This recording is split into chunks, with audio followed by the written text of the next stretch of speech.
Hello बच्चों, आप सभी का स्वागत है हमारे चैनल एनसीईआरटी ट्यूटोरियल के ऊपर।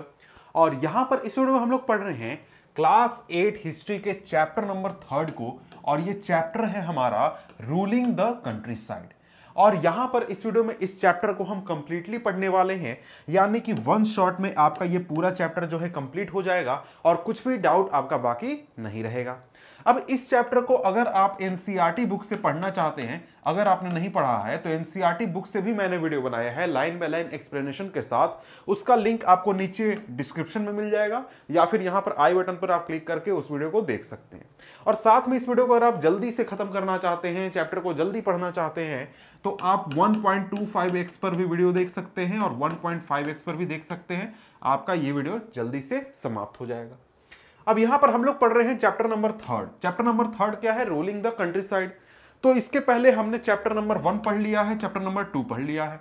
चैप्टर नंबर 1 में एक तरीके से हमने इंट्रोडक्शन पढ़ा था कि हिस्ट्री में क्या इंपॉर्टेंट होता है, क्या पढ़ना चाहिए। और ये जो हमारा मॉडर्न पीरियड हम पढ़ रहे हैं क्लास 8 में हिस्ट्री, इसको हम कॉलोनियल पीरियड भी कहते हैं। तो ये सारी बेसिक्स हमने देखी थी। इसके बाद आता है चैप्टर नंबर 2। चैप्टर नंबर 2 में हमने क्या पढ़ा? चैप्टर नंबर 2 में हमने पढ़ा कि जो ईस्ट इंडिया कंपनी थी, जो कि इंडिया में ट्रेड करने आई थी, वो आखिर क्या इवेंट हुए कि और किस तरीके से पूरे इंडिया पर उसका कब्जा हुआ, किस राज्य को कैसे कब्जा किया गया, ये एक तरीके से शॉर्ट में हमने पढ़ा था। अब यहां पर ये जो चैप्टर नंबर 3 है ना, रूलिंग द कंट्री साइड। अब ruling the country side, country side मतलब क्या होता है? जो देहाती इलाके होते हैं, गांव वगैरह होते हैं, उनको हम कंट्री साइड कहते हैं। तो यहां पर इस चैप्टर में हमें मेनली फोकस करना है कि जो देहाती इलाके हैं भारत के, वहां पर किस तरीके से अंग्रेजों ने अपना जो कंट्रोल था वो स्थापित किया। देखिए, चैप्टर नंबर 2 में हमने पढ़ा कि भाई बड़े बड़े जो राजा थे, महाराजा थे, फौज थी, उसको अंग्रेजों ने कैसे एक तरीके से हराया। लेकिन यहां पर चैप्टर 3 में हम फोकस करेंगे कि गांव के लेवल पर जो किसान थे, वहां पर किस तरीके से अंग्रेजों ने अपना कंट्रोल स्थापित किया, वहां पर टैक्सेशन सिस्टम किस तरीके से बनाया, क्या किस तरीके से वो टैक्स कलेक्ट करते थे, यूरोप के लिए कैसे वो अपने लिए अनाज उगवाते थे। बहुत सारी चीजें हमें यहां पर पढ़नी है जो कि गांव से रिलेटेड है, गांव के इलाकों से रिलेटेड है। अब यहां पर देखिए, पिछला चैप्टर हमने देखा था, तो पिछले चैप्टर में हमने एक चीज पढ़ा था कि जो ईस्ट इंडिया कंपनी थी उसको क्या मिल गया था? दीवानी राइट मिल गया था। वो बंगाल का दीवान बन चुका था। जो ईस्ट इंडिया कंपनी थी वो बंगाल की दीवान बन चुकी थी। कब? 12 अगस्त 1765 को। ठीक है, 12 अगस्त 1765 को मिल गया। ये दिया किसके द्वारा गया था? मुगल इंपरर शाह आलम सेकंड के द्वारा दिया गया था। क्यों दिया गया था भाई? दिया गया था क्योंकि जो 1764 में बैटल ऑफ बक्सर हुआ था, उसमें मुगल फौज और साथ में अवध की फौज और साथ में मीर कासिम की हार हो गई थी। ठीक है, तो यहां पर आप ये तस्वीर देख रहे हैं। ये तस्वीर आपको क्या दिखाती है? ये तस्वीर आपके एनसीईआरटी बुक में भी है। इस तस्वीर में आप देख रहे हैं कि एक तरफ मुगल सेना से जुड़े हुए लोग, मुगल जो पूरा साम्राज्य था उससे जुड़े हुए लोग इधर खड़े हैं और इधर बहुत सारे ब्रिटिशर्स खड़े हैं, ब्रिटिशर अधिकारी खड़े हैं। लेकिन ये जो इमेज है ना, ये बिल्कुल फेक इमेज है। क्यों भाई? क्यों फेक इमेज है? क्योंकि ये इवेंट दिखा रहा है इस इवेंट को, जब दीवानी राइट साइन हुआ उसको दिखा रहा है। लेकिन रियलिटी में जो दीवानी राइट का जो डॉक्यूमेंट साइन हुआ था, वो साइन हुआ था एक छोटे से टेंट में, जहां पर 2-4 लोग मौजूद थे, 2-4 भारतीय थे और 2-4 अंग्रेज थे। लेकिन उसको यहां पर पेंटिंग के जरिए ऐसा दिखाने की कोशिश किया गया है जहां पर पूरे मुगल दरबार में अंग्रेजों के सामने यह डॉक्यूमेंट साइन हो रहा है। तो ये क्यों ऐसा दिखाया जा रहा है? क्योंकि ये जो इवेंट था ना, ये इवेंट अंग्रेजों के लिए बहुत ही ज्यादा इंपॉर्टेंट था और इंडिया में उनका प्रेजेंस का टर्निंग पॉइंट था। क्यों भाई? क्यों टर्निंग पॉइंट था? रीजन ये है कि जब अंग्रेजों को दीवानी राइट मिल गया, कहां का? बंगाल का। यहां पर बंगाल, इस जगह पर आप देख सकते हैं, बंगाल का दीवानी राइट मिल गया अंग्रेजों को। उनके पास बहुत पैसा आ गया। क्यों भाई? क्यों पैसा आ गया? ऐसा क्या था दीवानी राइट में? तो देखिए, यहां पर दीवान होता क्या है, दीवान किसको हम कहते हैं और दीवान के पास पावर क्या होता है? दीवान एक तरीके से हमारे देश में जैसे भारत सरकार में भी फाइनेंस मिनिस्टर होते हैं, तो फाइनेंस मिनिस्टर का क्या काम है? उनका काम है कि भाई टैक्स कलेक्ट करना, टैक्स कलेक्शन का पूरा जिम्मेदारी देखना और साथ में क्या करना कि जो भी खर्चा है उसके लिए पैसे प्रोवाइड करना। सरकार का मतलब पैसा का डिपार्टमेंट किसका होता है? होता है फाइनेंस मिनिस्टर का। उसी तरीके से उस समय जो दीवान होता था दीवान जो भी होता था उसके पास जिम्मेदारी होती थी, वो क्या करेगा, टैक्स कलेक्शन का सारा काम करेगा, एडमिनिस्ट्रेशन संभालने का भी वही काम करेगा। तो इसलिए जब यहां पर दीवान जो है, दीवान का पावर मिल गया ईस्ट इंडिया कंपनी को, तो कंपनी बन गई चीफ फाइनेंशियल एडमिनिस्ट्रेटर। मतलब कि बंगाल में कितना टैक्स कलेक्ट किया जाएगा, कैसे किया जाएगा, उसको कहां खर्चा किया जाएगा, सब चीज अब कौन मैनेज करेगा, ईस्ट इंडिया कंपनी करेगी। तो सोचिए कि बंगाल जो कि उस समय में बहुत ही एक, हम कह सकते हैं, अमीर इलाका, अमीर राज्य हुआ करता था। क्यों भाई? क्योंकि देखिए बंगाल जो था ना, वो बहुत उपजाऊ जमीन वाला इलाका था, खेती बहुत होती थी, तो किसान बहुत ज्यादा टैक्स देते थे। इसके अलावा यहां पर बहुत तरीके के कारीगर रहते थे जो कि अलग अलग चीजें बनाते, जैसे कि कपड़े का निर्माण करते थे और भी काम करते थे। तो अंग्रेजों को यहां से बहुत टैक्स मिल सकता था।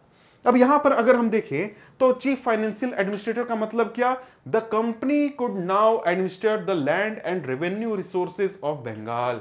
बंगाल के जमीन और बंगाल के रेवेन्यू को मैनेज कर सकती थी कंपनी अपनी जरूरत के हिसाब से। अब यहां पर यह चीज अंग्रेजों के लिए फायदेमंद कैसे थी, ईस्ट इंडिया कंपनी के लिए फायदेमंद कैसे थी?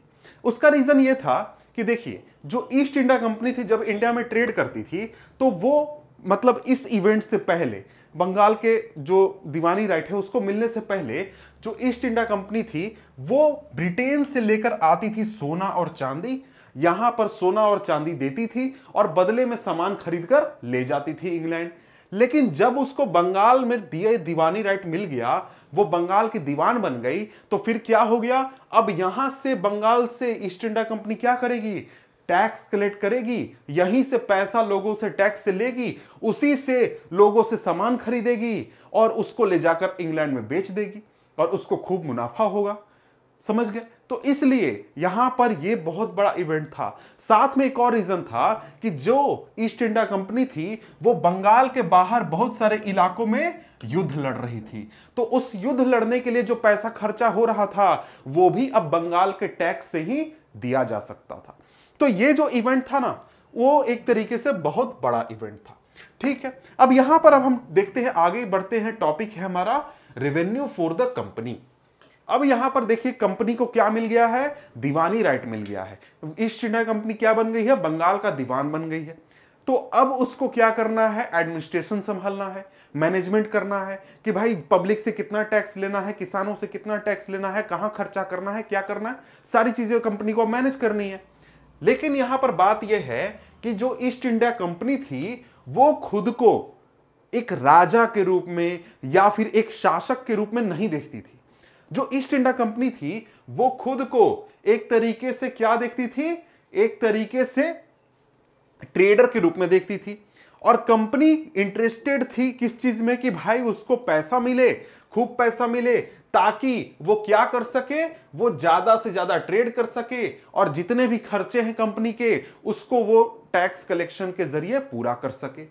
तो यहां पर कंपनी जो थी वो सिर्फ और सिर्फ हाई रेवेन्यू कलेक्ट करने में इंटरेस्टेड थी। उसको जमीन के एडमिनिस्ट्रेशन से, पूरा व्यवस्था से कोई मतलब नहीं था। उसको कोई इंटरेस्ट नहीं था कि भाई पब्लिक मर रहा है, पब्लिक जी रहा है, पब्लिक को क्या तकलीफ है, कोई दिक्कत नहीं, कोई मतलब नहीं। भाई हमको पैसा मिलेगा, हम लेंगे, हम सामान खरीदेंगे, जाकर बेचेंगे और खूब पैसा कमाएंगे। अंग्रेजों को सिर्फ इससे मतलब था, ईस्ट इंडिया कंपनी को सिर्फ इससे मतलब थी। तो यहां पर इस चीज का एग्जाम्पल इस बात से देख सकते हैं कि जब दीवानी राइट मिला उसके 5 साल के अंदर, 5 साल के बाद लगभग, जो ईस्ट इंडिया कंपनी थी जो जितना सामान यहां से खरीदती थी, 5 साल में वो सामान दुगना हो गया। मान लीजिए पहले कि अगर 100 रुपए का सामान खरीदती थी तो आगे चलकर 200 रुपए का सामान खरीदने लगी। इतना ज्यादा वो खरीदने लगी कि यहां से उनको टैक्स कलेक्शन से बहुत पैसा मिलने लगा उससे। अब यहां पर आगे कहता है कि बिफोर 1865, सॉरी 18 नहीं होगा, ये 1765, 1765 से पहले जो कंपनी थी वो इंडिया में जो गुड्स खरीदती थी, जैसा मैंने कहा कि गोल्ड और सिल्वर से खरीदती थी। मतलब कि ये लोग ब्रिटेन से क्या करते थे, सोना और चांदी लेकर इंडिया में आते थे, यहां पर लोगों को सोना और चांदी देते थे और बदले में यहां से सामान खरीद के ब्रिटेन ले जाते थे। तो इनमें इनको बहुत पैसा खर्चा होता था। क्योंकि भाई सोना चांदी अपने घर से लाकर यहां सामान खरीदना होता था। लेकिन क्या हुआ, लेकिन अब यहां पर क्योंकि इसके पास टैक्स के अधिकार आ गए, बंगाल से ये जो ईस्ट इंडिया कंपनी है टैक्स लेने लगी लोगों से, तो अब इनको ब्रिटेन से सोना चांदी लाने की जरूरत नहीं थी। यहीं के लोगों से टैक्स लेकर, यहीं के लोगों से सामान खरीद के और वो ब्रिटेन ले जाकर बेच दिया करती थी। समझ गए? तो यहां पर ये पूरा सिस्टम चलने लगा। लेकिन क्या है कि जब अंग्रेजों के हाथ में बंगाल का आ गया टैक्स, अंग्रेजों के पास दीवानी राइट आ गया, तो भाई वो तो लालची होगा कि भाई खूब पैसा आ रहा है, का टेंशन है, एकदम पैसा लो, सामान खरीदो, जाओ बेचो, खूब पैसा कमाओ। तो यहां पर क्या हो गया, इन्होंने एडमिनिस्ट्रेशन पर बिल्कुल नहीं ध्यान दिया। उसके कुछ परिणाम हुए, बुरे प्रभाव हुए बंगाल पर। तो यहां पर हम देखने वाले हैं कि बंगाल में क्या चैलेंजेस हुए, वो अंग्रेजों की वजह से भी थे और कुछ नेचुरल चीजों की वजह से भी थे। सबसे पहला तो बात यह है कि भाई अंग्रेजों के शासन संभालने के मतलब कि 1765 के कुछ सालों के अंदर ही क्या हुआ, बंगाल जो था वो बहुत डीप इकोनॉमिक क्राइसिस में चला गया। डीप इकोनॉमिक क्राइसिस का मतलब क्या है भाई? इसका सिंपल मतलब है कि लोग जो हैं उनके पास पैसे नहीं हैं, लोगों के पास इनकम नहीं है, लोग जो हैं वो सरकार को टैक्स नहीं दे पा रहे हैं, लोगों की आर्थिक स्थिति खराब है, बहुत बुरी स्थिति है लोगों की। सिंपल बात यह है, ठीक है। अब यहां पर क्या है कि यहां पर जो अंग्रेज थे उनके एक्शन की वजह से यह चीज काफी ज्यादा हुई थी, इकोनॉमिक क्राइसिस आया था। कैसे भाई? उसका रीजन यह है कि जो कारीगर थे, जो कि कपड़े वगैरह का काम करते थे, उनको बहुत ज्यादा प्रताड़ित किया जाने लगा था अंग्रेजों के द्वारा। कैसे प्रताड़ित किया जाता था? उनको मजबूर किया जाता था, सभी कारीगरों को, कि तुम लोग जो सामान बना रहे हो ना वो बहुत सस्ते सस्ते दामों पर कंपनी को बेच दो, ईस्ट इंडिया कंपनी को। और ईस्ट इंडिया कंपनी क्योंकि पावर में थी तो वो डरा धमका करके लोगों से सस्ते दामों पर भी सामान खरीद लेती थी।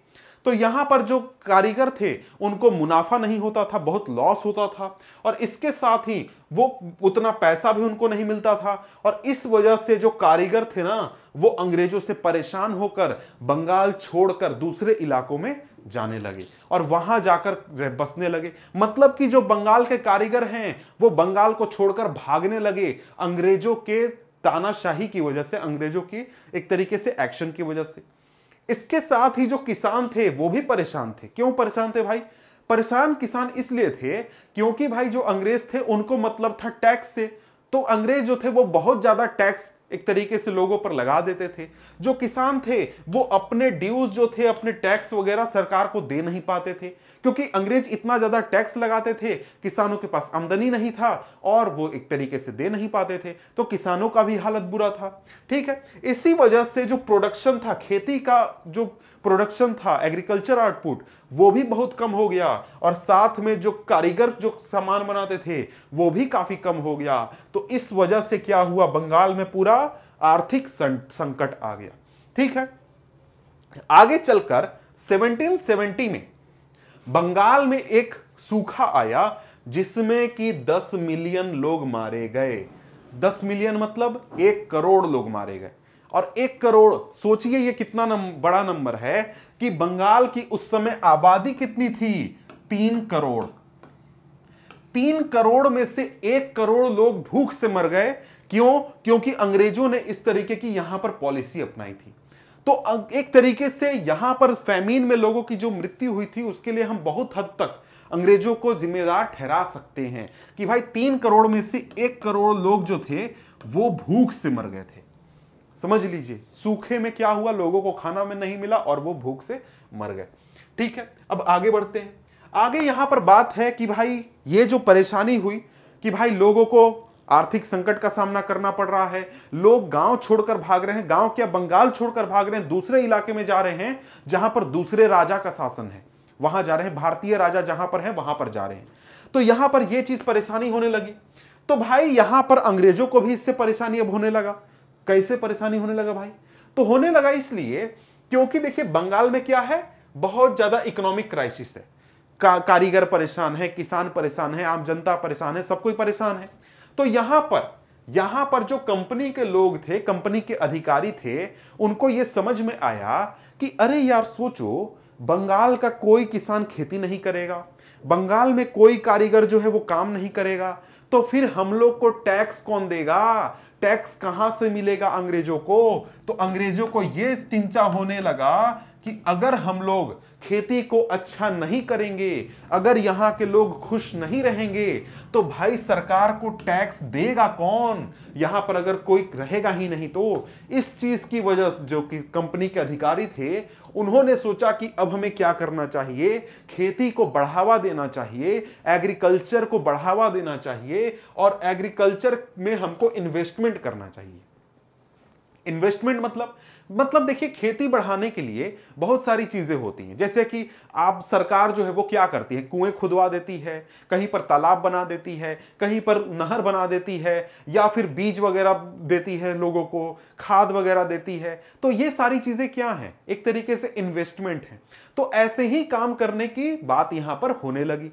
अब यहां पर जो कंपनी थी वो 20 साल तक बात ही करते रह गई, सोचते रह गई यार क्या करें क्या करें क्या करें। तो 20 साल तक बातचीत, डिस्कशन, ये सारी चीजें करने के बाद अंतिम में क्या हुआ, 1793 में परमानेंट सेटलमेंट इंट्रोड्यूस किया गया। परमानेंट सेटलमेंट इंट्रोड्यूस किया गया और यहां पर ये आपको चार्ल्स कॉर्नवालिस जो थे वो उस समय गवर्नर जनरल थे इंडिया के, इनके द्वारा इंट्रोड्यूस किया गया था। अब बोलिए सर ये परमानेंट सेटलमेंट क्या है?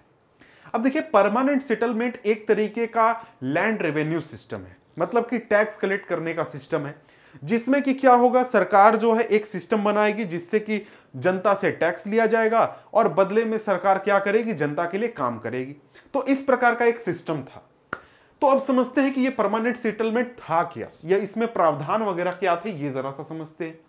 तो देखिए, परमानेंट सेटलमेंट में ये सिस्टम बनाया गया था कि जो अंग्रेज थे वो तो भाई पूरा पावरफुल हो चुके थे, बंगाल में उनका कब्जा था, इसके अलावा आपको मद्रास के कुछ इलाकों में कब्जा था।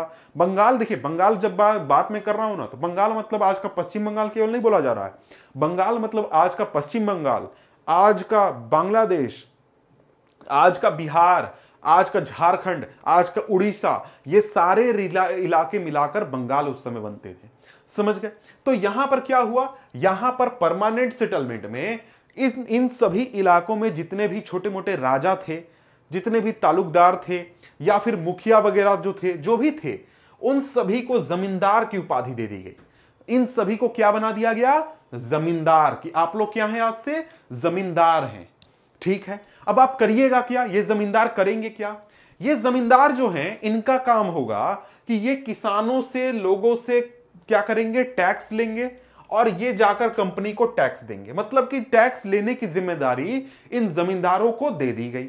ठीक है, अब यहां पर बात है कि यहां पर एक इसमें कंडीशन था। कंडीशन क्या था कि जो कंपनी है वो इन जमींदारों से फिक्स्ड अमाउंट ऑफ टैक्स लेगी।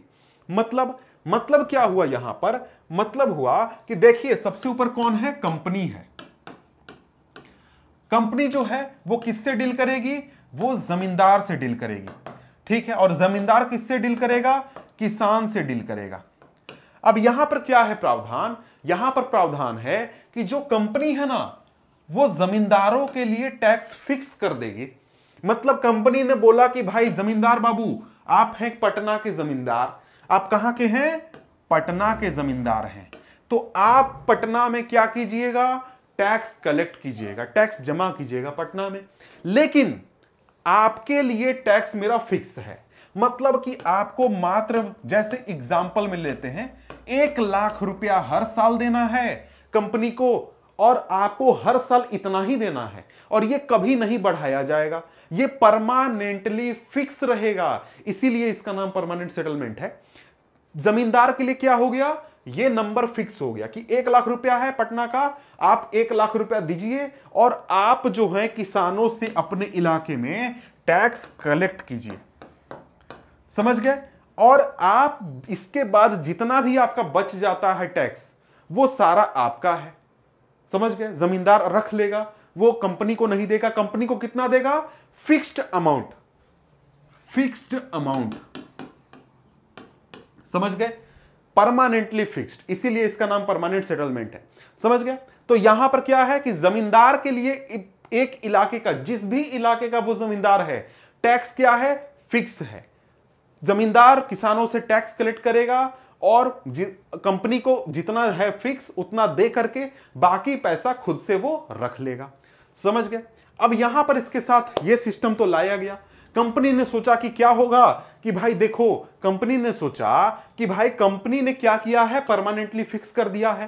तो जमींदार जो है वो क्या चाहेगा, वो चाहेगा कि मेरे इलाके में ना खूब खेती हो, खूब खेती हो, किसान खूब उगाएं और खूब हमको टैक्स दें, और हम जो है कंपनी को पैसा दे करके बाकी पैसा रख करके क्या करेंगे, अमीर बन जाएंगे, हमको खूब पैसा बचेगा। ऐसा कंपनी ने सोचा।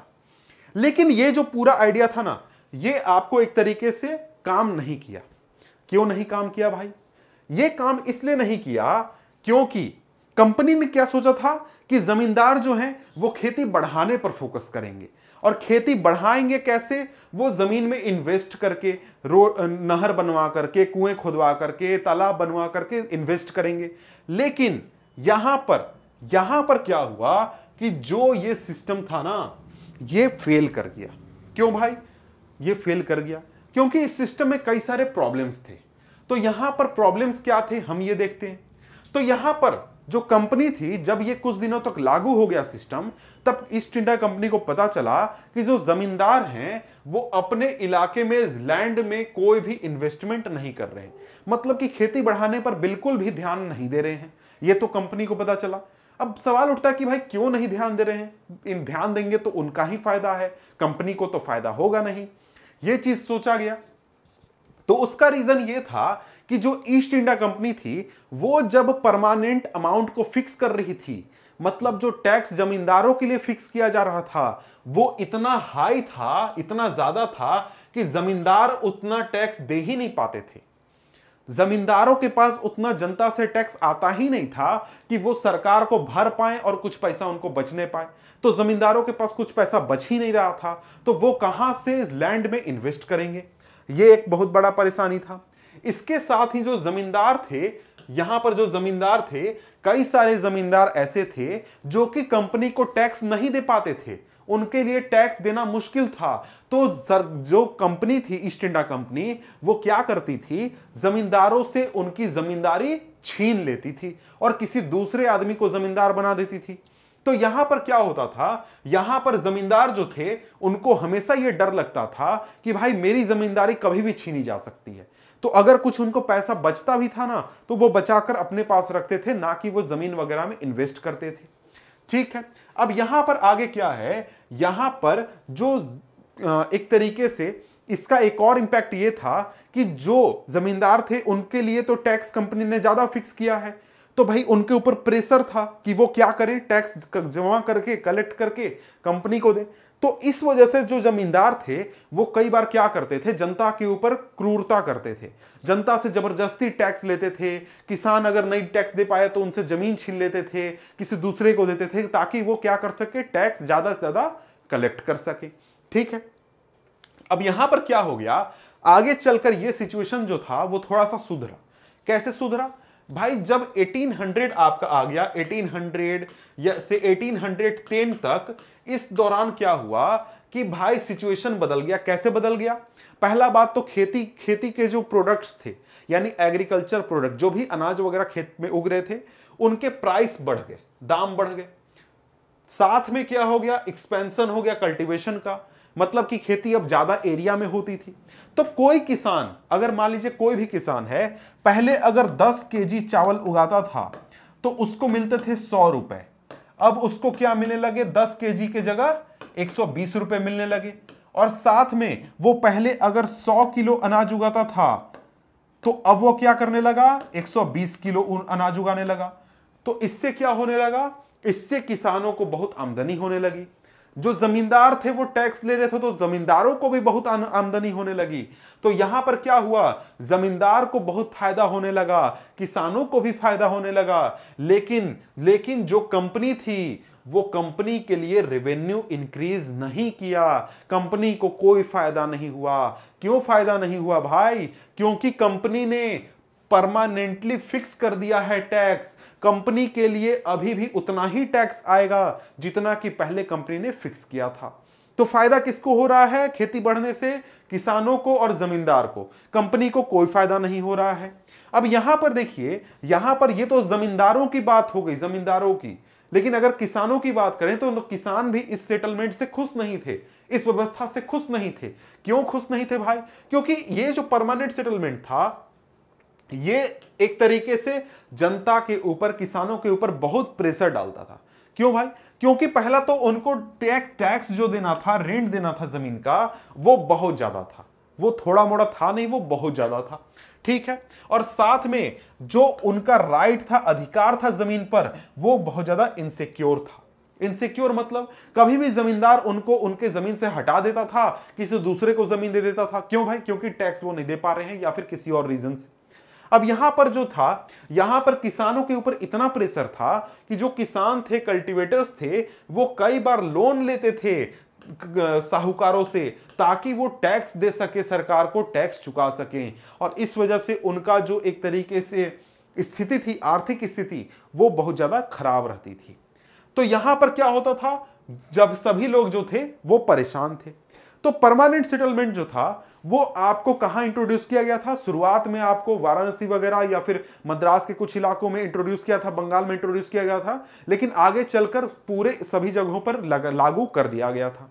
लेकिन क्या हुआ कि आगे चलकर कंपनी के जो अधिकारी थे उनको समझ में आने लगा कि यार परमानेंट सेटलमेंट जो है ना, वो काम नहीं कर रहा है, वो फेल हो चुका है या फिर वो सक्सेसफुल नहीं है। तो यहां पर इस प्रॉब्लम को सॉल्व करने के लिए उन्होंने सोचा कि अब हमें क्या करना चाहिए? नया सिस्टम लाना चाहिए, कुछ नई चीज लागू करनी चाहिए, ताकि हम क्या कर सकें, अपनी भी आमदनी बढ़ा सकें और लोगों को भी उसका फायदा हो सके। तो यहां पर वही चीज, वही बात लिखी गई है कि अर्ली 19th सेंचुरी में ही 1810, 1815, 1820 तक आते आते अंग्रेजों को यह समझ में आने लगा, कंपनी के अधिकारियों को समझ में आने लगा कि ये हमारा आइडिया काम नहीं कर रहा है, परमानेंट सेटलमेंट काम नहीं कर रहा है। अब हमें क्या करना चाहिए? नया सेटलमेंट कोई लाना चाहिए, नया टैक्स सिस्टम लाना चाहिए। तो नया सिस्टम जो आया टैक्स सिस्टम, उसमें एक सिस्टम था महलवारी सेटलमेंट। अब ये क्या है, ये जरा सा हम लोग देख लेते हैं। महलवारी सेटलमेंट भी एक तरीके का क्या था? लैंड रेवेन्यू सिस्टम था। जब देखा गया कि भाई परमानेंट सेटलमेंट जो है वो काम नहीं कर रहा है, तो अब हमें क्या करना चाहिए? नया सिस्टम लाना चाहिए। तो यहां पर कुछ इलाकों में भारत के क्या आया? नया सिस्टम, जिसको कि कहा गया महलवारी सेटलमेंट। अब यहां पर परमानेंट सेटलमेंट को रिप्लेस करने के लिए यह सिस्टम लाया गया था हॉट मैकेंजी के द्वारा। ये एक तरीके से इंग्लिश ऑफिसर थे, अंग्रेज ऑफिसर थे। इन्होंने नया सिस्टम बनाया था जिसको कि उन्होंने कहा महलवारी सेटलमेंट। अब ये क्यों कहा, ये हम देखेंगे। अब ये लागू हुआ था 1822 में, और यहां पर इनका ये सिस्टम लाने का जो एक मेन तर्क था, इनका कहना था कि देखो जो गांव है ना इंडिया में, यानी कि खासकर नॉर्थ इंडिया में, गांव एक बहुत ही इंपॉर्टेंट सोशल इंस्टीट्यूशन है और गांव को हमें बचाने की जरूरत है, और जो भी सरकार को काम करना चाहिए वो गांव के स्तर पर करना चाहिए। और इस वजह से यहां पर इस सिस्टम में एक तरीके से गांव को आधार बना करके क्या किया गया, ये आपको सेटलमेंट लाया गया था। अब इसमें प्रावधान क्या था? इसमें प्रावधान ये था कि जो कलेक्टर्स थे, यानी कि जो टैक्स कलेक्शन वगैरह का काम करते थे, वो हर गांव में गए, वहां के जमीन को देखा, वहां के फील्ड को मेजर किया, और वहां के जो लोकल कस्टम हैं और लोगों के जो राइट हैं उसको नोट डाउन किया कि भाई कोई गांव पहुंचे, वहां पर कितनी जमीन है, कितने खेती लायक है तो क्या अनाज उग सकता है, कितना लोगों को आमदनी हो सकता है, और उस सब सारी चीजों को देखने के बाद भाई किसके पास जमीन है, लोग क्या काम करते हैं, कैसा काम करते हैं, सभी चीजों को नोट डाउन करने के बाद क्या किया गया, हर एक गांव के लिए या फिर गांव के ग्रुप के लिए क्या बनाया गया, एक एस्टिमेटेड रेवेन्यू तय किया गया कि भाई एक गांव से हमको कितना टैक्स मांगना चाहिए, या फिर एक पंचायत से हमें कितना टैक्स मांगना चाहिए। अब यहां पर अगर हम लोग बात करें तो यहां पर एक वर्ड का यूज होता है महल। अब ये महल क्या वर्ड है? महल का मतलब एक प्रकार का रेवेन्यू स्टेट होता है, रेवेन्यू स्टेट। अब रेवेन्यू स्टेट क्या है? रेवेन्यू स्टेट, तो देखिए हमारे देश में अभी क्या सिस्टम है, जो हमारा पॉलिटिकल सिस्टम है, हमारे पॉलिटिकल सिस्टम में जो हमारा क्या होता है, पंचायत होता है। पंचायत क्या है? एक प्रकार का हमारा पॉलिटिकल यूनिट है, मतलब कि सरकार के सारे कामकाज का एक यूनिट है पंचायत।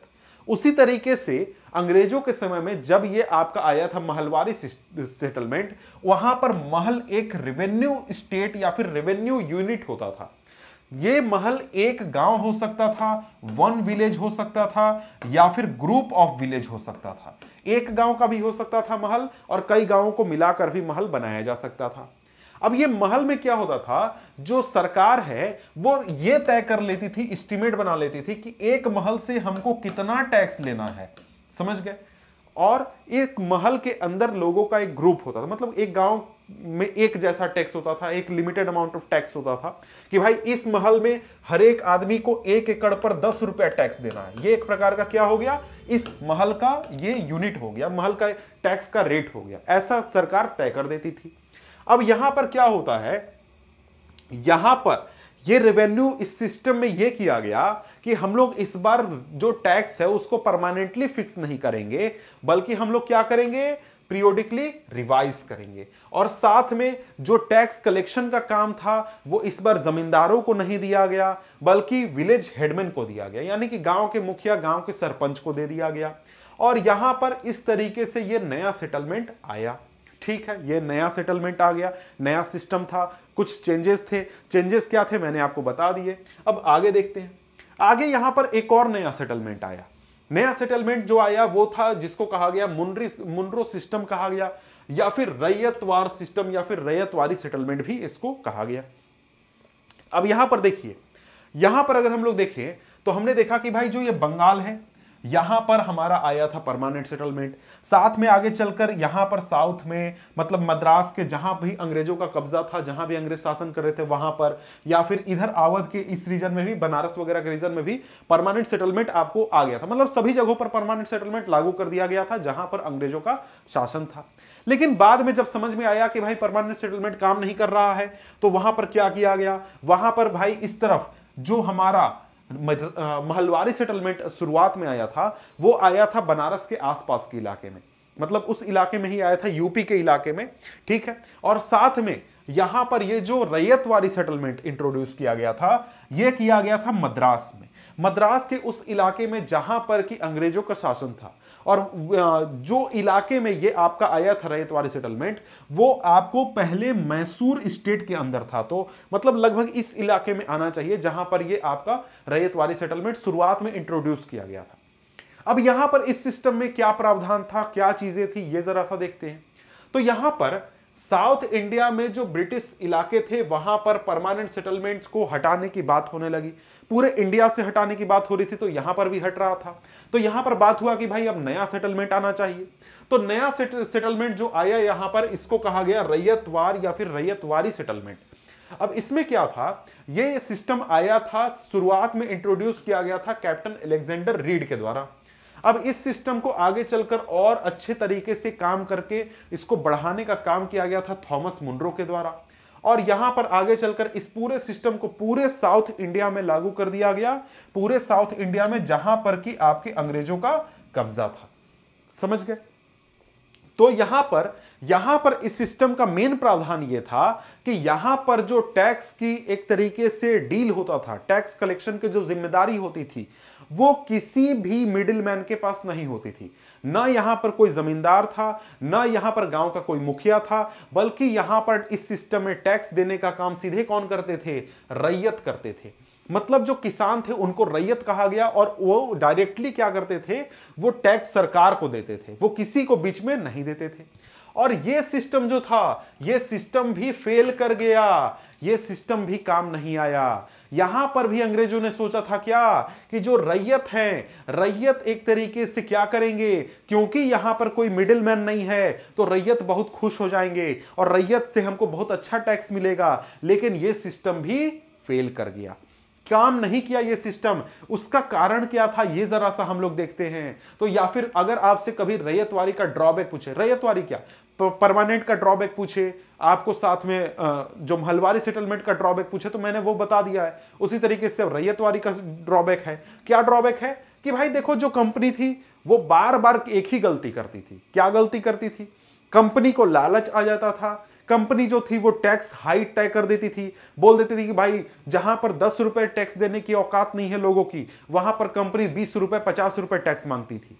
तो यहां पर जो लोग थे वो एक तरीके से टैक्स नहीं दे पाते थे, और लोग जो थे वो एक तरीके से परेशान रहते थे अंग्रेजों से। इतने परेशान रहते थे कि भाई जो लोग थे वो गांव छोड़ने लगे, पूरे गांव के गांव सुनसान होने लगे, पूरा गांव छोड़कर गांव भाग जाता था, क्योंकि जो अंग्रेज हैं वो टैक्स लेने आएंगे, टैक्स नहीं दे पाएंगे, या तो जमीन से हटा दिया जाएगा या फिर जेल में डाल दिया जाएगा। तो सभी लोग सीधे क्या करते थे, गांव ही छोड़कर भाग जाते थे, दूसरी जगहों पर चले जाते थे। तो इस तरीके से जो ये सिस्टम भी था, ये सिस्टम भी फेल कर गया। समझ गए? तो यहां पर समझ गया कि भाई जो परमानेंट सेटलमेंट मतलब लैंड रेवेन्यू लेने का जो सिस्टम था वो अंग्रेजों ने कैसे किया, कैसे लाया। अब इसके बाद बारी आती है अगले टॉपिक की। यहां पर अब हम देखने वाले हैं कि यूरोप के लिए क्रॉप्स अंग्रेजों ने कैसे उगाया। तो देखिए यहां पर जब अंग्रेज थे तो अंग्रेज यहां पर तो भाई गांव के इलाके से एक काम करते थे, क्या करते थे, टैक्स कलेक्शन करते थे भाई किसानों से, फिर और जो भी कारीगर वगैरह सबसे टैक्स लेते थे गांव के इलाके में। अंग्रेजों ने एक चीज देखा कि भाई यहां पर खेती होती है, बहुत ज्यादा खेती होती है, तो फिर केवल हम लोग टैक्स क्यों लें, यहां पर हम लोग खेती भी तो करवा सकते हैं, जो भी चीजें हमें यूरोप में बेचनी है उसकी। तो यहां पर अंग्रेज क्या करने लगे, लोगों को प्रेरित करने लगे, लोगों को मजबूर फोर्स करने लगे कि वही चीज उगाओ जो कि हमको चाहिए। तो इस तरीके से क्या हुआ, यहां पर अंग्रेजों ने क्रॉप्स उगाना भी शुरू किया इंडिया में, जो उनको जरूरत थी। अब यहां पर बात करें तो लेट 18th सेंचुरी में, मतलब कि 1780 1790 की बात हो रही है, उस समय में जो कंपनी थी ईस्ट इंडिया कंपनी, वो ओपियम और साथ में इंडिगो के प्लांटेशन को, इंडिगो और ओपियम के खेती को बढ़ावा देने पर बहुत ज्यादा जोर दे रही थी। अब भाई बात हो है कि भाई ये क्यों इन दोनों पर जोर दे रही थी, नहीं ऐसा नहीं था कि सिर्फ इस पर जोर दे रही थी, इस पर ज्यादा जोर था, लेकिन इसके अलावा इंडिया के अलग अलग इलाके में अलग अलग क्रॉप्स को बढ़ावा दिया जा रहा था। जैसे अगर हम बात करें तो बंगाल के किसानों को जूट उगाने पर बहुत ज्यादा जोर दिया जाता था, फोर्स किया जाता था। असम में चाय की खेती पर बहुत ज्यादा जोर दिया जाता था, किसानों को फोर्स किया जाता था। यूपी में शुगर केन यानी कि गन्ना की खेती पर बहुत ज्यादा जोर दिया जाता था। इसके अलावा पंजाब में वीट की खेती, महाराष्ट्र और पंजाब में कॉटन की खेती, मद्रास में राइस की खेती पर बहुत ज्यादा जोर दिया जाता था। समझ गए? तो इस तरीके से जो अंग्रेज थे वो इंडिया के हर इलाके के किसानों को फोर्स कर रहे थे, मजबूर कर रहे थे अलग अलग प्रकार के जो भी चीज उनको चाहिए था उसको उगाने के लिए। लेकिन उनका जोर इंडिगो और ओपियम पर बहुत ज्यादा था। ऐसा क्यों था ये जरा सा हम लोग समझते हैं। तो यहां पर अगर हम लोग देखें मैप, अगर देखें इंडिया का, अगर हम वर्ल्ड का मैप समझने की कोशिश करें तो यहां पर जैसे क्या है, यहां पर ये हमारा हो गया इंडिया, इंडिया के इधर क्या हो गया, इधर हमारा जो थाईलैंड वगैरह है वो सारे हो गए, इधर हो गया चाइना, और इधर जाने के बाद क्या हो गया, इधर हो गया आपका यूरोप। ठीक है? तो यहां पर क्या होता था, यहां पर जो आपके ब्रिटिशर्स थे वो इंडिया से क्या उगाते थे, ओपियम उगाते थे। ओपियम अंग्रेजों को चाहिए था? जी नहीं, अंग्रेजों को नहीं चाहिए था। ओपियम जो थे अंग्रेज यहां से ले जाकर चाइना में बेचते थे, चाइना में बेचते थे। और चाइना में क्यों बेचते थे भाई, क्योंकि चाइना से उनको सामान चाहिए था, जैसे कि चाय चाहिए था उनको। तो यहां से वो चाय लेते थे और ले जाकर अपना ब्रिटेन में ले जाकर बेचते थे। इसके साथ ही यहां पर जो आपका इंडिगो था, इंडिगो को उनकी जरूरत थी, किसकी जरूरत थी, ब्रिटेन को इंडिगो की जरूरत थी। क्यों भाई, क्यों जरूरत थी, क्योंकि ब्रिटेन जो था वहां पर बहुत सारे कपड़े के मिल थे और वहां पर कपड़ों का काम होता था, तो वहां पर इंडिगो इस्तेमाल होता था कपड़ों को रंग करने में, डाई करने में। समझ गए? तो यहां पर इंडिगो और ओपियम को बहुत ज्यादा यूज किया जाता था, मतलब इसका कल्टीवेशन बहुत ज्यादा जोर दिया जाता था। तो यहां पर देखिए इस चैप्टर में हमें इंडिगो का एग्जाम्पल लेकर पढ़ना है, इंडिगो के एग्जाम्पल से समझना है कि भाई देखो यहां पर जो अंग्रेज थे वो किस तरीके से किसानों को प्रताड़ित करते थे, परेशान करते थे अपनी खेती या फिर अपनी जो जरूरत है उसको पूरा करने के लिए। तो भाई देखो यहां पर बात है कि इंडिगो के बारे में जरा सा हम लोग बात करते हैं। इंडिगो क्या था, क्यों जरूरी था, क्यों एक तरीके से पॉपुलर था। तो यहां पर आप क्या देख रहे हैं, दो कपड़ों का एग्जाम्पल है, एक आपका यूरोप में बना है ब्रिटेन में, और दूसरा आपको इंडिया में बना है। यहां पर आप इन दोनों कपड़ों में जो ब्लू कलर का शेड देख रहे हैं, यहां पर डार्क ब्लू कलर है, यहां भी डार्क ब्लू कलर है, ये जो शेड आया है ये आया है इंडिगो की वजह से। तो इंडिगो एक तरीके का प्लांट है जिसको यूज किया जाता है blue colour, rich blue colour प्राप्त करने में। समझ गए? तो यहां पर एक इंडिया का एग्जांपल, एक आपका यूरोप का एग्जांपल है, दोनों में देख लिया। इंडिगो यूज होता है कपड़ों को डाई करने में, कपड़ों को रंग करने में, और rich blue colour, violet colour वगैरह शेड बनाने में इसका यूज होता है। ठीक है, तो इसलिए इंडिगो का यूज होता है। अगर हम लोग इंडिया की बात करें तो इंडिया में इंडिगो का प्रोडक्शन काफी पुराना है, मतलब हजारों साल से हो रहा है। लेकिन अगर हम बात करें इंडिगो का ट्रेड के बारे में, व्यापार के बारे में, तो इंडिगो का ट्रेड 13th सेंचुरी से हो रहा है। 13th सेंचुरी से मतलब कि 1250, 1260, 1280 से क्या हो रहा है, इंडिया का इंडिगो यूरोप जा रहा है। यूरोप में आपको इटली, फ्रांस, ब्रिटेन सभी जगहों पर इंडिया से इंडिगो जाता था, वहां पर यूज होता था कपड़ों को डाई करने में। लेकिन यहां पर क्या प्रॉब्लम था? प्रॉब्लम यह था कि यहां पर बहुत कम अमाउंट में इंडिगो इंडिया से वहां पहुंच पाता था। क्यों भाई, क्यों ऐसा है? तो ऐसा इसलिए है क्योंकि यहां पर जो आपका सी ट्रेड था, सी ट्रेड उस समय चालू नहीं था।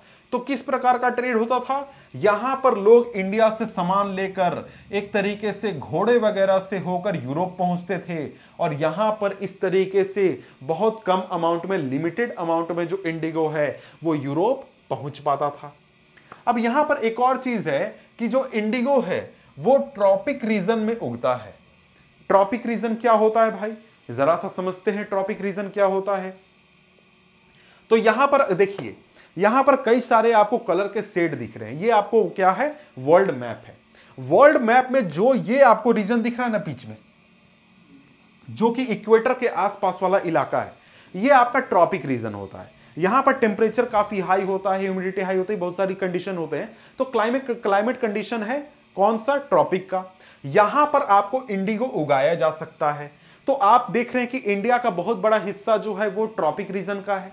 इसके थोड़ा सा ऊपर ये जो रीजन है ना, ये आपका होता है सब ट्रॉपिक रीजन। सब ट्रॉपिक रीजन आपका इंडिया के ऊपर, मतलब दिल्ली वगैरह जो है वो सब ट्रॉपिकल रीजन में आते हैं।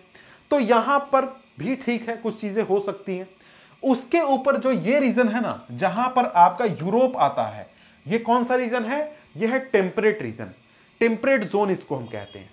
तो यहां पर जो इंडिगो प्लांट है वो आपका सिर्फ और सिर्फ इसी रीजन में उगाया जा सकता है, इसी जोन में उगाया जा सकता है। इंडिगो को यूरोप में, चाइना में नहीं उगाया जा सकता है। समझ गए? तो यहां पर क्या हुआ, इस टेम्परेट जोन में आपका ब्रिटेन पड़ता है, इसलिए वहां पर इंडिगो की खेती नहीं हो सकती थी। इंडिगो यहां पर भारत में या फिर अफ्रीका में या फिर जो कैरिबियन आइलैंड वगैरह हैं, जो आपका अमेरिका है, साउथ अमेरिका, यहां पर उगाया जा सकता है। ठीक है, तो यहां पर क्या था, यहां पर 13th सेंचुरी से ही इंडिगो का ट्रेड होता था। इंडिया से इंडिगो जाता था आपके यूरोप वगैरह में। लेकिन यहां पर क्या हो गया, यहां पर उसका डिमांड, मतलब बहुत कम अमाउंट में पहुंचता था, प्राइस बहुत हाई होता था। आगे चलकर क्या हुआ, आगे चलकर जब सी ट्रेड वगैरह चालू हो गई, सी के जरिए बहुत ज्यादा अमाउंट में इंडिगो पहुंचने लगा यूरोप, तो उस समय में एक प्लांट उगाया जाता था यूरोप में, और इस प्लांट को हम कहते थे क्या, यहां पर एक तरीके से किधर गया, वोड, यहां पर है वोड। वोड एक प्लांट है, इस प्लांट से भी ब्लू और वॉयलेट कलर के डाई बनाए जाते हैं। तो वोड आपका एक ऐसा प्लांट है जो कि टेम्परेट जोन में उगता है। टेम्परेट जोन मतलब कि भैया ये जो आपका रीजन है ना, यहां पर उगता है, इस रीजन में उग सकता है अर्थ के। तो यहां पर आपका सभी देख रहे हैं कि पूरा यूरोप आपका इसी रीजन में है, तो यहां पर आपको वोड प्लांट उग सकता है। तो वोड से भी क्या होता है, कपड़ों को डाई करने का काम किया जाता है। तो यहां पर क्या हुआ कि यूरोप में बहुत सारे किसान थे जो कि वोड की खेती किया करते थे, वोड की खेती करते थे। तो यहां पर ये लोग चाहते थे कि भाई इंडिगो इंडिया से या फिर वर्ल्ड में कहीं और से नहीं लाया जाए, बल्कि यहां के जो कपड़े बनाने वाले लोग हैं ना यूरोप के, ये लोग क्या करें, ये लोग वोड का इस्तेमाल करें और वोड की मदद से अपने कपड़ों में रंग करें। लेकिन आप सोचिएगा सर, वुड अगर यहां पे उग रहा है यूरोप में, तो फिर इंडिया से इंडिगो की क्या जरूरत, यहां से साउथ अमेरिका से इंडिगो की क्या जरूरत थी। इसलिए थी कि भाई वुड जो प्लांट था, इसमें जो कलर आता था ना, ब्लू कलर, वो काफी फीका कलर होता था, उतना सुंदर नहीं दिखता था। लेकिन इंडिगो से जो आता था ब्लू कलर, वो काफी गहरा ब्लू कलर होता था, काफी अच्छा ब्लू कलर होता था। तो इसलिए जितने भी कपड़े बनाने वाले लोग थे, कपड़े को डाई करने वाले लोग थे, वो चाहते थे कि वो इंडिगो का इस्तेमाल करें और इंडिगो की मदद से अपने कपड़ों में रंग करें। ठीक है, लेकिन क्या हुआ, यहां पर वुड उगाने वाले जितने भी प्लांट थे, वुड के किसान जितने भी थे यूरोप में, उन्होंने यूरोप के सभी सरकारों के ऊपर प्रेशर डाला कि भैया इंडिगो के इंपोर्ट को आप बैन कर दीजिए, इंडिगो मंगवाइए ही मत, दुनिया में किसी देश से आने ही मत दीजिए हमारे देश में, ताकि हमारे जो किसान हैं उनकी मदद हो सके और इंडिगो जो है उसका यूज ना हो हमारे इलाके में, और हमारा जो वुड है वो खूब बिके, अच्छे से बिके। तो इससे क्या हुआ, सरकार जो थे, सभी यूरोप के सभी सरकार, उन्होंने क्या किया, इंडिगो के इंपोर्ट को बैन कर दिया। कब की बात हो रही है, आपको 16-17 सेंचुरी की बात हो रही है। लेकिन आगे चलकर क्या हुआ, 17th सेंचुरी में जितने भी कपड़े प्रोड्यूसर थे, क्लॉथ प्रोड्यूसर थे, उन्होंने अपनी सरकारों को एक तरीके से परसुएड किया, मनाया कि भैया क्या करिए, भैया सरकार भैया क्या करिए, इंडिगो पर से बैन हटा लीजिए। बैन हटाइएगा तो बढ़िया बढ़िया कपड़ा बनाएंगे, तो आप भी तो पहनिएगा। राजा साहब का ब्लू कलर अगर कपड़ा में अगर फीका रहेगा तो अच्छा लगेगा, हम लोग इंडिगो से रंगेंगे, बढ़िया कलर दिखेगा। समझ गए। तो जब ये बैन हट गया, जब इंडिगो के इंपोर्ट पर बैन हट गया यूरोप के अलग अलग देशों में, तो उसके बाद क्या होने लगा, उसके बाद जो फ्रेंच थे, यानी कि जो फ्रांस के लोग थे, वो आपको कैरिबियन आइलैंड के सेंट डोमिनिक में क्या करने लगे, आपको उगाने लगे इंडिगो को। इसके अलावा ब्राजील में उगाया जाने लगा पुर्तगीजों के द्वारा। इंग्लिश जो थे यानी कि ब्रिटिश जो थे वो जमैका में उगाने लगे, स्पेनिश लोग वेनेजुएला में उगाने लगे, और इसके साथ ही आपको नॉर्थ अमेरिका में भी कई जगहों पर इंडिगो का खेती होने लगा। मतलब अगर जरा सा मैप में अगर हम लोग समझें, तो यहां पर आपका यूरोप हो गया, यहां पर आपको देखिए कैरिबियन आइलैंड, ये जो आइलैंड का ग्रुप है ना, इसको हम लोग कैरिबियन आइलैंड कहते हैं। तो इंडिया के अलग अलग, जैसे कि यहां पर ब्राजील में खेती होने लगा, वेनेजुएला में होने लगा, यहां पर होने लगा, सेंट डोमिनिक में होने लगा, बहुत जगहों पर क्या होने लगा, इंडिगो का खेती होने लगा। तो भाई यूरोप में खूब इंडिगो आने लगा, भरपूर इंडिगो का यूज होने लगा, इंडिगो बहुत सारा ज्यादा यूज होने लगा, और आगे चलकर इंडस्ट्रियल रिवॉल्यूशन हो गया और फैक्ट्रियों में कपड़े बनने लगे, तो वहां पर इंडिगो का डिमांड बहुत ज्यादा बढ़ गया और बहुत ज्यादा इंडिगो एक तरीके से आने लगा। कहां से, आपको कैरिबियन आइलैंड से, या फिर आपको जो साउथ अमेरिका है वहां से। अब यहां पर क्या हुआ, यहां पर थोड़ा सा प्रॉब्लम आ गया बीच में। प्रॉब्लम क्या आया कि 1783 से 1789 के बीच में अचानक से पता नहीं क्या हुआ कि वर्ल्ड में, पूरी दुनिया में जो आपका इंडिगो का प्रोडक्शन था वो आधा हो गया। पूरा जो आपका साउथ अमेरिका था, कैरिबियन आइलैंड था, वहां पर खेती ही बंद हो गई, इंडिगो की खेती होना ही बंद हो गई। तो इस वजह से अब पूरा परेशानी आ गया। पूरे ब्रिटेन में जो क्लॉथ डायर्स थे, जो कपड़े रंगने का काम करते थे, वो परेशान होने लगे। यूरोप के और भी लोग परेशान होने लगे, सब लोग परेशान होने लगे कि भाई इंडिगो मिल ही नहीं रहा है, इंडिगो अब आएगा कहां से। तो ये परेशानी आ गई। तो यहां पर क्या हो गया, यहां पर जब 18th सेंचुरी आपका समाप्त हो रहा था, मतलब 1789 के बाद 1790-95 के आसपास जब 18th सेंचुरी समाप्त होने लगा, तो फिर इंडिया की तरफ सबने देखना शुरू किया कि भाई इंडिया भी तो है, वहां भी तो खेती हो सकता है, वहां से भी तो इंडिगो हम लोग मंगा सकते हैं। तो क्या होने लगा, यहां पर इंडियन इंडिगो जो था वो, उसका डिमांड काफी ज्यादा बढ़ने लगा, और साथ में क्या होने लगा, यहां पर इंडिगो का डिमांड बहुत ज्यादा बढ़ गया। मतलब इंडिया में खेती का डिमांड बहुत ज्यादा बढ़ गया। अब यहां पर यह चीज तो हम समझ गए कि भाई इंडिया से इंडिगो का डिमांड क्यों था, क्लियर हो गया। क्योंकि पहले जो ब्रिटिशर्स थे, यूरोपियंस थे, वो दुनिया के अलग अलग इलाकों में उगा रहे थे, वहां से खेती बंद हो गई इंडिगो की, इसलिए फिर ब्रिटिशर्स आ गए इंडिया में कि चलो अब इंडिया से हम लोग क्या करेंगे, हम लोग इंडिगो ले जाएंगे। तो यहां पर क्या हो गया, टॉपिक है हमारा ब्रिटेन टर्न्स टू इंडिया। यानी कि इंडिगो के मामले में अब ब्रिटिशर्स क्या करेंगे, इंडिया के ऊपर फोकस करेंगे। तो यहां पर कहता है कि faced with the rising demand for indigo in Europe, the company in India looked for ways to expand the area under indigo cultivation. जब इंग्लिश लोगों को, कंपनी, ईस्ट इंडिया कंपनी को पता चला कि भाई ब्रिटेन में तो बहुत डिमांड है इंडिगो का, तो हम लोग क्या करते हैं, यहां पर इंडिगो की खेती को बढ़ावा देते हैं।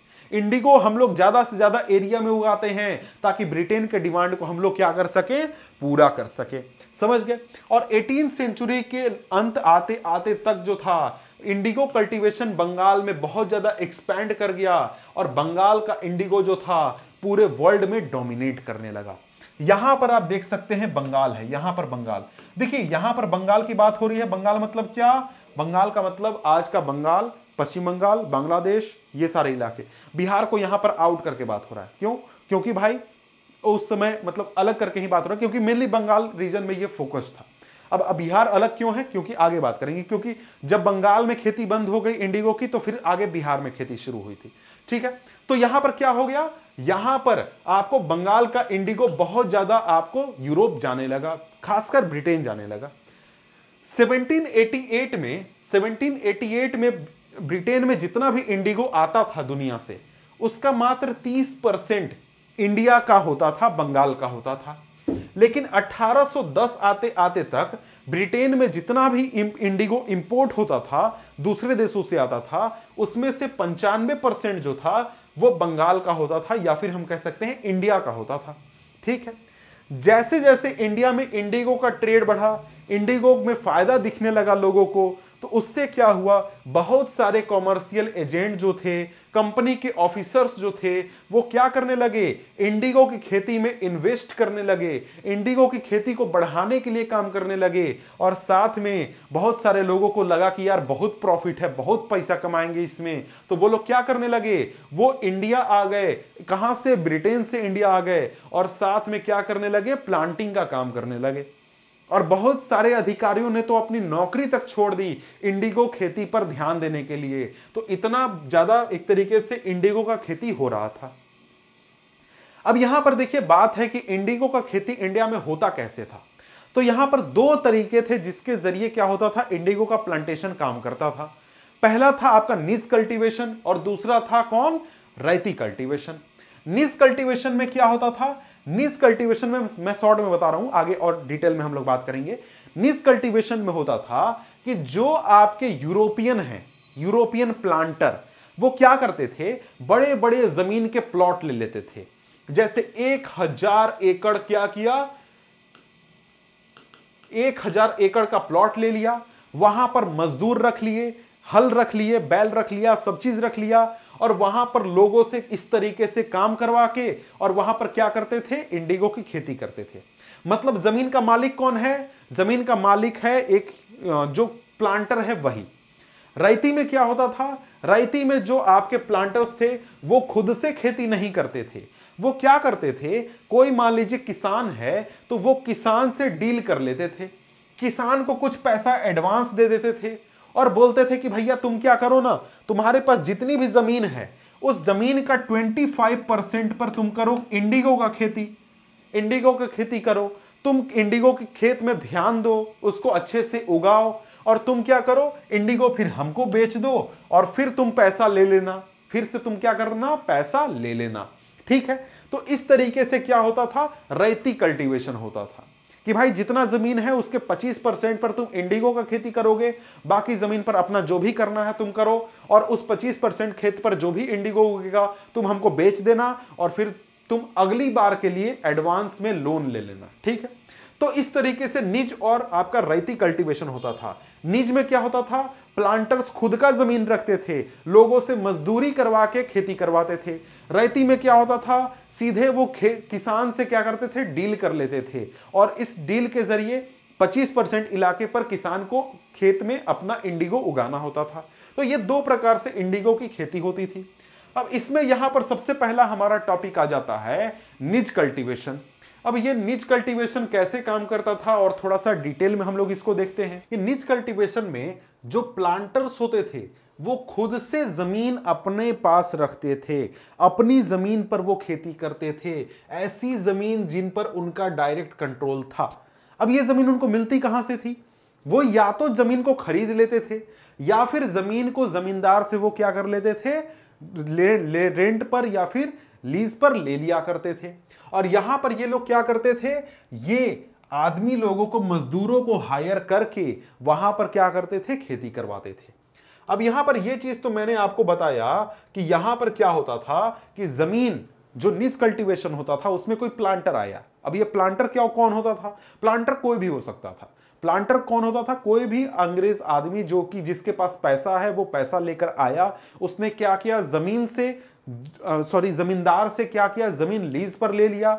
वहां पर जमीन पर उसको इंडिगो खेती करनी है, उसने गया मजदूरों को लेकर आया, मजदूरों से काम करवाया। इस तरीके से सैकड़ों हजारों की संख्या में बैल और हल लेकर आए, उससे खेती करवाया, वहां पर ख्याल रखा, उसको बेचा, उसको प्रॉफिट हुआ। तो ये क्या था, नीज कल्टीवेशन का सिस्टम था, जहां पर जो प्लांटर था वो खुद से अपनी जमीन पर खेती करके क्या करता था, खेती करके इंडिगो उगाता था। ठीक है, ये था नीज कल्टीवेशन। लेकिन ये इसमें बहुत प्रॉब्लम था। क्या प्रॉब्लम था, जरा सा ये समझते हैं। तो यहां पर देखिए, नीज कल्टीवेशन के सामने सबसे बड़ा प्रॉब्लम ये था कि जो प्लांटर थे उनको बड़ी अमाउंट में बड़ा बड़ा लैंड का प्लॉट नहीं मिलता था, और वो जो प्लांटर है वो अपने एरिया को बढ़ा नहीं पाता था। उसका रीजन ये था कि जो इंडिगो प्लांट था, इंडिगो का पौधा हुआ करता था, वो एक बहुत ही फर्टाइल जमीन पर, बहुत ही अच्छी जमीन पर ही उगता था। आप उसको किसी दूसरे जमीन पर नहीं उगा सकते थे। तो जितने भी अच्छे जमीन थे वहां पर पहले से किसान क्या कर रहे थे, खेती कर रहे थे। अब वहां पर किसान खेती तो कर रहे थे, लेकिन वो सारे जो किसान थे वो छोटे छोटे जमीन पर खेती कर रहे थे। बड़ा जमीन कहीं भी किसान को नहीं मिलता था। मतलब जैसे 1000 एकड़ 2000 एकड़ जमीन कहीं भी किसान को, प्लांटर को मिलता ही नहीं था। ये सबसे बड़ा प्रॉब्लम था। उसके साथ ही ये प्रॉब्लम था कि जो प्लांटर्स थे वो कई बार फोर्सफुली जो लैंड है, अपने जो फैक्ट्री है, फैक्ट्री के आसपास जमीन अगर लेने की कोशिश भी करते थे तो वहां पर किसान पहले से खेती कर रहे होते थे, तो उन किसानों को हटा के वहां पर जमीन लेना होता था। तो उसमें क्या होता था, कई बार झगड़ा हो जाता था, किसानों से लड़ाई झगड़े हो जाते थे, कई सारे प्रॉब्लम आते थे। तो ये एक तरीके से प्रॉब्लम होता था। इसके साथ ही प्रॉब्लम ये था कि जो प्लांटर्स थे उनको भाई काम करने के लिए मजदूर चाहिए थे अपने खेतों में, अपने इंडिगो प्लांट का ध्यान रखने के लिए, लेकिन इनको मजदूर मिलता ही नहीं था। क्यों नहीं मिलता था भाई मजदूर? उसका रीजन ये था कि जिस समय में इंडिगो के प्लांट में मजदूर की जरूरत होती थी, उस समय जितने भी किसान थे वो सारे किसान अपने खेतों में राइस की खेती, वीट की खेती कर रहे होते थे। समझ गए? तो यहां पर जो प्लांटर्स थे उनको मजदूर जो थे वो मिलते ही नहीं थे, बहुत मुश्किल में थे। इसके साथ ही इनके सामने एक और परेशानी थी कि जो नीज कल्टीवेशन था उसमें खेती इनको खुद से करनी थी। तो खेती करने के लिए भाई हल चाहिए होता है, बैल चाहिए होता है। उस समय तो ट्रैक्टर वगैरह होते नहीं थे, तो उस समय उनको हल और बैल बहुत बड़े अमाउंट पर चाहिए होता था। जैसे कि अगर 1 बीघा जमीन है तो 1 बीघा जमीन में आपको 2 सेट चाहिए होते थे हल और बैल के। समझ गए? अब हल और बैल का सेट मतलब इस तरीके के सेट 2 संख्या में चाहिए होते थे 1 बीघा में। तो कोई अगर प्लांटर 1000 बीघा में खेती कर रहा है तो उसको 2000 सेट क्या रखना होगा, हल बैल रखना होगा। मतलब बैल तो उसको 4000 रखने होंगे और 2000 हल रखना होगा, तब वो क्या करने पाएगा, अपनी जमीन को जोतने पाएगा। तो ये जो अमाउंट था ना, ये एक तरीके से बहुत महंगा था। जितने भी इक्विपमेंट रखने थे, जितना भी जमीन खरीदना था या लीज लेना था, उसमें जो पैसा लगता था, उसमें मजदूरों को जो पैसा देना था, इन सब में बहुत ज्यादा मेहनत भी लगता था और बहुत ज्यादा इन्वेस्टमेंट भी होता था। इसलिए नीज कल्टीवेशन में बहुत ज्यादा लोग जो थे वो काम नहीं करते थे। और अगर बात करें तो लेट 19th सेंचुरी मतलब 1890, 1880, 1890 के आसपास तक भी देखें तो नीज कल्टीवेशन जो था इंडिगो के खेती का मात्र 25% होता था। मतलब कि जितना इंडिगो खेती हो रहा है पूरे इंडिया में, उसका मात्र 25% निज कल्टीवेशन के जरिए होता था। क्यों भाई? क्योंकि इसमें बहुत सारे प्रॉब्लम थे। प्रॉब्लम क्या थे मैंने आपको बता दिए, ड्रॉबैक वगैरह बता दिए। इसके बाद आगे बढ़े तो आगे हमारा आता है, सॉरी एक सेकेंड, इधर जाना है ना, हाँ आगे अगर हम बात करें, सॉरी कहां मैं जा रहा हूं, निज कल्टीवेशन हो गया, हाँ रैयती सिस्टम ऑफ कल्टीवेशन। अब रैयती कल्टीवेशन की बात करते हैं। तो रैयती के बारे में मैंने बात किया कि रैयती में क्या होता था, किसान जो है वो खुद से क्या करता था, इंडिगो उगाता था, लेकिन इंडिगो के लिए उसको पैसा कौन देता था, या फिर जो कॉन्ट्रैक्ट होता था वो प्लांटर साइन करता था। मतलब यहां पर यह है कि जो रैयत होते थे, रैयती सिस्टम में क्या होता था कि जो प्लांटर्स थे वो किसानों को फोर्स करते थे कि आप लोग हमारे साथ एग्रीमेंट साइन कीजिए, और एग्रीमेंट साइन करके क्या कीजिए, आप अपने जमीन पर इंडिगो की खेती कीजिए। और मैक्सिमम टाइम जो आपके प्लांटर होते थे, ये विलेज हेडमैन को यानी गांव के मुखिया को जबरदस्ती साइन करवाते थे कि भाई तुम साइन करो और तुम जाकर अपने गांव में सब लोगों से क्या करवाओ, इंडिगो का खेती करवाओ। तो यहां पर क्या हुआ, यहां पर इस सिस्टम में जो रैयत होते थे उनके सामने कंडीशन होता था। क्या कंडीशन होता था भाई, कि वो गए, उन्होंने क्या किया, कॉन्ट्रैक्ट साइन किया। कॉन्ट्रैक्ट साइन करने में उन्होंने क्या किया, कॉन्ट्रैक्ट साइन करने पर उनको मिला कैश एडवांस, मतलब एक तरीके से लोन मिला कि भाई तुम क्या करो, इंडिगो की खेती करो। अब ये जो लोन है, इस लोन के साथ ही कंडीशन क्या आएगा कि जितनी भी जमीन है खेती की, उसका 25% जमीन पर क्या करना होगा, इंडिगो उगाना होगा। इंडिगो उगाना होगा और साथ में इंडिगो प्लांट का ख्याल भी रखना होगा, सारा सब चीज करना होगा। मतलब पूरा खेती का काम कौन करेगा, किसान करेगा। अब यहां पर जो आपके प्लांटर्स होते थे वो किसानों को सीड वगैरह दे दिया करते थे, बीज वगैरह दे देते थे कि बीज लो और क्या करो, तुम खेती करो, और जब उग जाए तुम क्या करो, हमको दे दो, क्या जो इंडिगो उग गया है वो हमको दे दो, और फिर से अगले साल कॉन्ट्रैक्ट साइन कर लेना, फिर से लोन ले लेना, फिर से इंडिगो खेती करना, फिर से दे देना, फिर से कॉन्ट्रैक्ट करना। हर साल ये साइकिल चलते रहता था।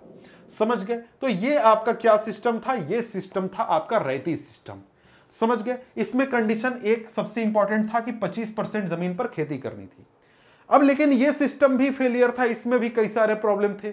क्या प्रॉब्लम थे ये जरा सा हम लोग देखते हैं। इस सिस्टम का सबसे बड़ा प्रॉब्लम ये था कि यहां पर जो किसान थे ना, उनको बहुत ही ज्यादा प्रताड़ित किया जाता था, उनको एक तरीके से परेशान करके रख दिया जाता था।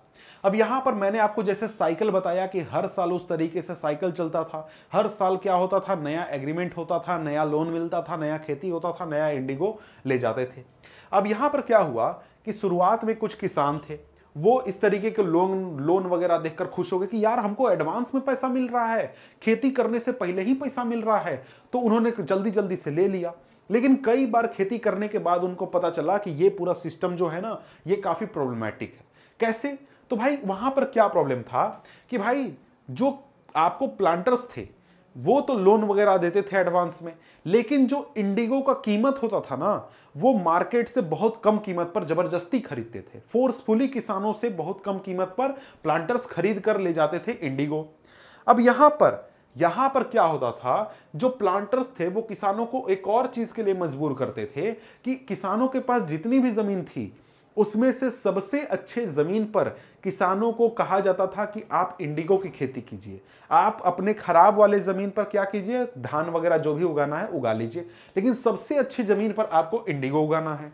इसके साथ ही इंडिगो के साथ प्रॉब्लम यह था कि इंडिगो एक ऐसा पौधा है जिसका काफी डीप रूट होता है, कि अगर उसको उगाया जाए तो वो जमीन से न्यूट्रिएंट्स को चूस लेता है और फिर वहां पर किसी दूसरे पौधे को नहीं उगाया जा सकता है। इसलिए क्या हुआ कि जो इंडिगो था वो सॉइल की फर्टिलिटी को एग्जॉस्ट कर देता था, और वो जमीन जहां पर इंडिगो उगा है वहां पर खेती लायक जमीन नहीं रहती थी। तो यहां पर क्या हुआ, जो किसान थे उनको हर तरीके से लॉस था, मेहनत करके उनको पैसा नहीं मिलता था, लोन के चक्कर में वो फंस जाते थे, और साथ में उनका जमीन भी बर्बाद हो जाता था। तो और साथ में ये पूरा सिस्टम में उनके ऊपर काफी एक तानाशाही जैसी स्थिति बनी हुई रहती थी। तो किसान हर तरीके से परेशान थे। इन परेशानियों की वजह से क्या हुआ, जो किसान थे वो आंदोलन कर गए। कब आंदोलन किया उन्होंने? 1859 में। तो यहां पर हमारा टॉपिक है the blue rebellion and after. Blue rebellion मतलब कि इंडिगो रिवेलियन की हम लोग बात करने वाले हैं 1859 की। यहां पर क्या हुआ, मार्च 1859 में सैकड़ों हजारों की संख्या में जो किसान थे बंगाल में, उन्होंने इंडिगो उगाने से मना कर दिया। और साथ में जैसे जैसे आंदोलन फैला, जो रैयत थे उन्होंने टैक्स देने से भी मना कर दिया और साथ में इंडिगो फैक्ट्रियों पर हमला करना शुरू कर दिया। और ये सारे हमले में जो लोग थे वो हथियार, तलवार, भाले, तीर, कमान, सभी चीजों का इस्तेमाल करने लगे। मतलब फुल फ्लेज्ड आंदोलन हो गया एकदम सरकार के विरोध, प्लांटर्स के विरोध। हाँ, यहां पर ध्यान रखिएगा, यह आंदोलन सरकार के विरोध नहीं था, यह आंदोलन प्लांटर्स के विरोध में था। समझ गए? अब यहां पर क्या हुआ कि इस आंदोलन में महिलाएं भी शामिल हुई, महिलाएं भी मारपीट में इन्वॉल्व हुई और किचन में जो भी उनको हथियार मिला उस हथियार को लेकर इस आंदोलन में कूद गई। अब यहां पर देखिए, जितने भी जो लोग थे जो कि प्लांटर्स के लिए काम करते थे, जैसे कि गोमस्त, इनको पीटा गया, सोशली बॉयकॉट कर दिया गया। अब यहां पर एक सवाल सबसे बड़ा उठता है। सवाल यह है कि जो लोग, जो किसान हैं, वो भाई सीधे साधे लोग हैं, वो लोग आंदोलन वगैरह पहले उतना इन्वॉल्व थे नहीं। अचानक से ऐसा क्या हो गया कि ये सभी लोग इतना बड़ा आंदोलन करने लगे और इतने बड़े एक तरीके से विशाल आंदोलन में इन्वॉल्व हो गए?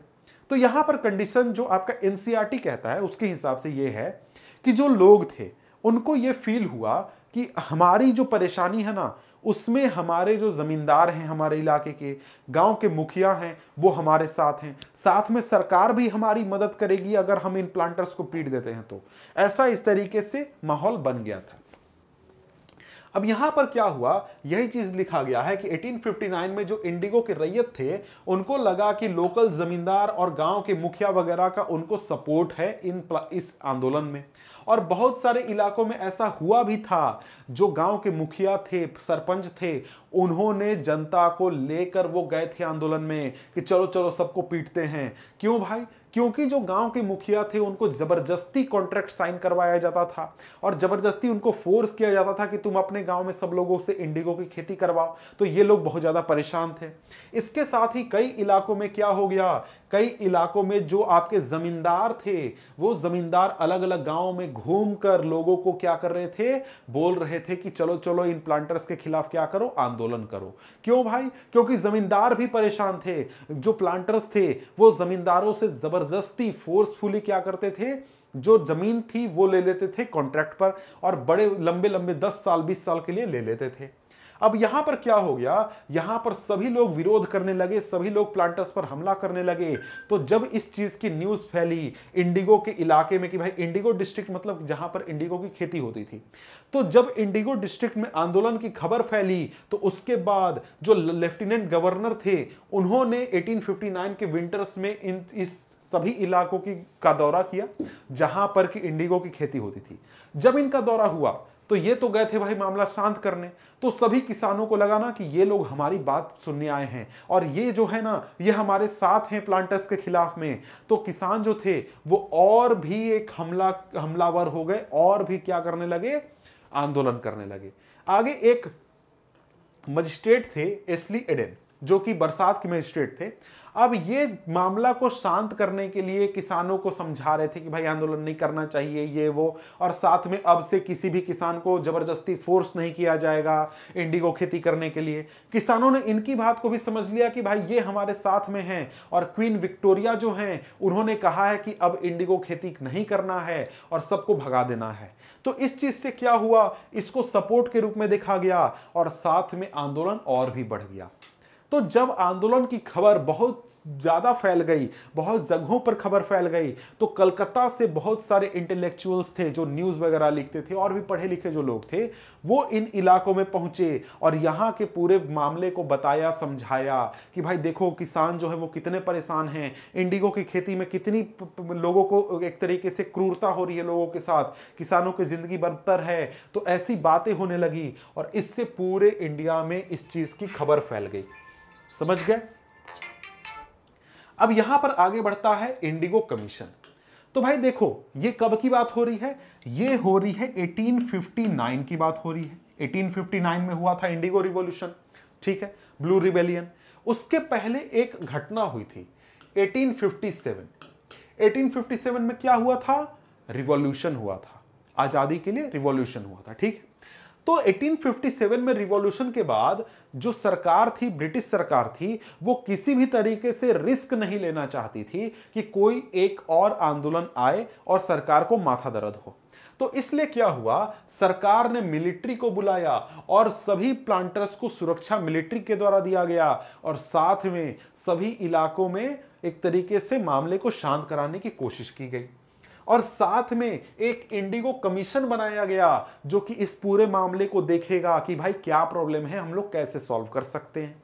तो यहां पर जो कमीशन था उसने जब रिपोर्ट दिया तो उसने कहा कि जो प्लांटर्स थे उन्होंने भारी गलती की है और उन्होंने बहुत गलत तरीके से किसानों को प्रताड़ित किया है और रैयत को कंट्रोल या फिर रैयत को परेशान करने का काम किया है।